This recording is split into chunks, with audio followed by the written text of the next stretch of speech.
Hello and welcome to Straight Talk, Supply Chain Insights, the podcast for your supply chain leader who is on the go and wants to be in the know. And now, your host, Lora Cecere. Welcome to Straight Talk with Supply Chain Insights. My name is Lora Cecere. I'm the founder of Supply Chain Insights, and this podcast is designed for the supply chain leader who's on the go but wants to be in the know. I have conversations with people that are driving important results. Today I am interviewing Jennie Wienke, who is a data analyst at Randall Reilly.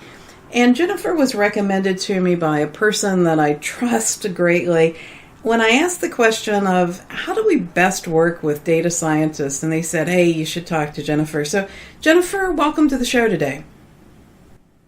Thank you for having me. Tell the group a little bit about yourself and your company.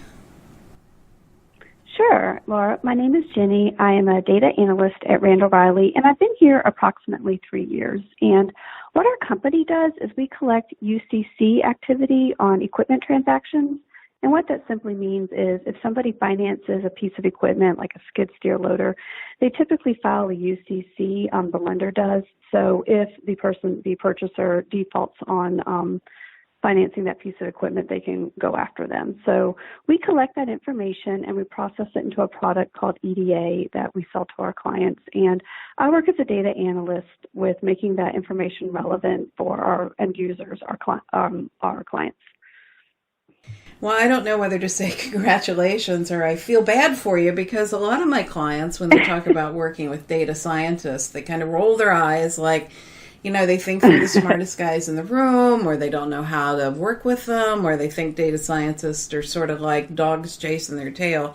Tell me, what have you learned about interpretation and working between business leaders and data scientists? How do we do this better?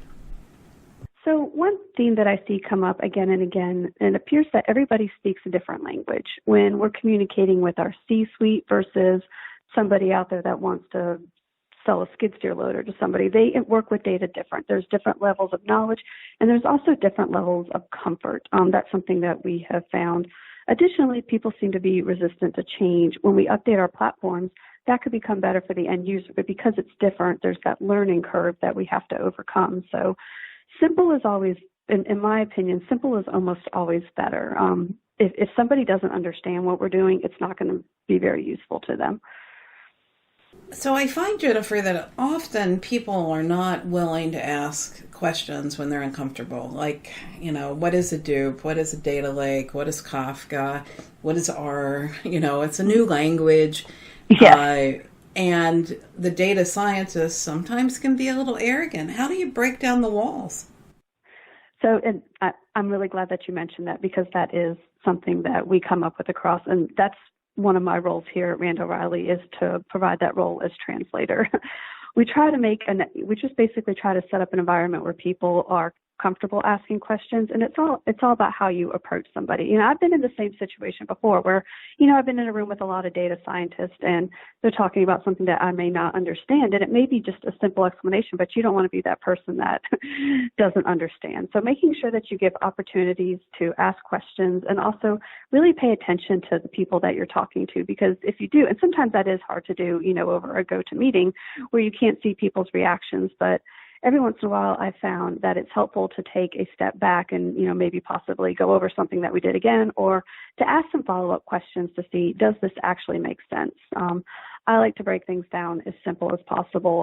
One thing I used to say when I was in school, which sounds a little corny, but it seemed to work, and I say this with my coworkers sometimes, is let's break this down 8th grade style, which means, you know, making it as simple as possible so hopefully anybody can understand it. How'd you get in your job, and how many data scientists do you have? Tell us a little bit about your organization and how you got there. Yeah, so my journey to get here was a little odd. I taught high school mathematics for several years locally, and I got an opportunity to go to grad school, and I went back and forth. I said, I'm not sure if I want to do this. I love teaching. It's one of the best jobs that I had, but the bureaucracy was something that I struggled with, as well as the limitations as to what you can do with students. So I got this wonderful opportunity to go to school to study public policy as a graduate student. And I got through that, and this was a public policy program. My initial plan was to go to D.C., work for one of the big think tanks, And that did not work out. This is a little personal, but I got pregnant. We decided that, hey, it's probably better that we stay locally. So I switched my career path a little bit. One of the things I really liked in grad school is the analytics component of policy analysis. So I decided to remain local. I'm in Charlotte, and that's how I got started with Randall Reilly, since they're a business intelligence firm. So some of it was a little bit of a difference, but one thing I found here is some of the things I did as a teacher are very similar here, having to explain difficult concepts to people in a way that makes sense. So it's similar skills, just packaged a little differently. So what would you say to the supply chain leader who's out there who wants to do more with analytics, wants to do more with data science, really doesn't know the questions to ask? How does he break this down and make this easier for people? So one thing I think it's important to find somebody who's strong in analytics who can do the data part of it, but it's also important to find people that hold that domain knowledge and to get them to work together. So one thing I naively thought is when I started here at Randall Reilly is, I have really strong analytic skills. I can analyze anything. I know what I'm doing. I know how to make a model. I know machine learning. But unfortunately, you have to have that domain knowledge too. So having to form those relationships. So getting those two different people on the opposite sides to work together and to help them see that the domain experts can give something to the analyst and the scientist and the other way around. Because without the two pieces, the whole is not going to be very useful. So how do you do that? I mean, that sounds easy, but that's not easy. Yeah. No, it's not. A lot of it has to do with, that's a tough question. That's something that our company does very well. It comes down to company culture, and we have a very open one where people feel very comfortable talking to one another. But that is something that's going to be difficult, and I know sometimes there's a little bit of people get a little nervous or intimidated around data scientists just due to their vast high-level knowledge of data and analytics. That can be hard. I think it really comes down to just finding the right people that are willing to make those connections and, form relationships with the correct people. So let me test some things. I was talking to a client the other day and I said, I think it comes down to 5 things. Hiring data scientists that want to make a difference and want to work with a team, feel empowered that they're working on something important. 2, a culture that people want to learn in and they're comfortable asking questions. And 3, a business leader that drives innovation, and so status quo is not, acceptable. 4, a translator like yourself. And 5, a sense of action. How do you feel about that recommendation? Anything you would add or subtract or change? No, I think that's a really great recommendation. I think all the parts are very valuable. So that's not anything I would add anything to. Well, I find that it's just not sufficient to hire data scientists. We've got to help them to find their place because the language that they talk is different and they don't necessarily understand the business problem, but they may understand it at the surface. And also, they need to feel comfortable. I find that a lot of data scientists have strong analytic skills, but may lack social skills.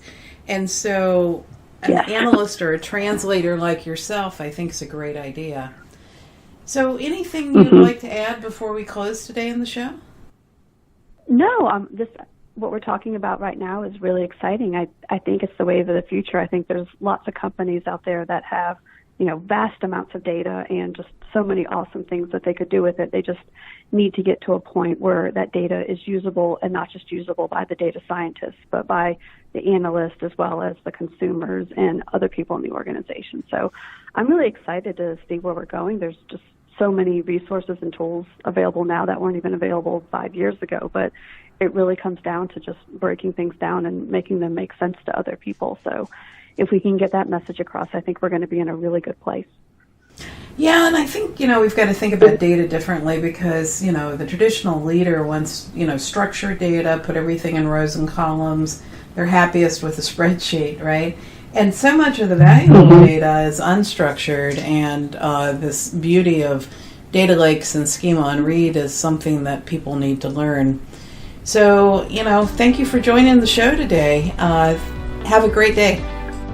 Oh, you too. Thank you so much for your time and for having me.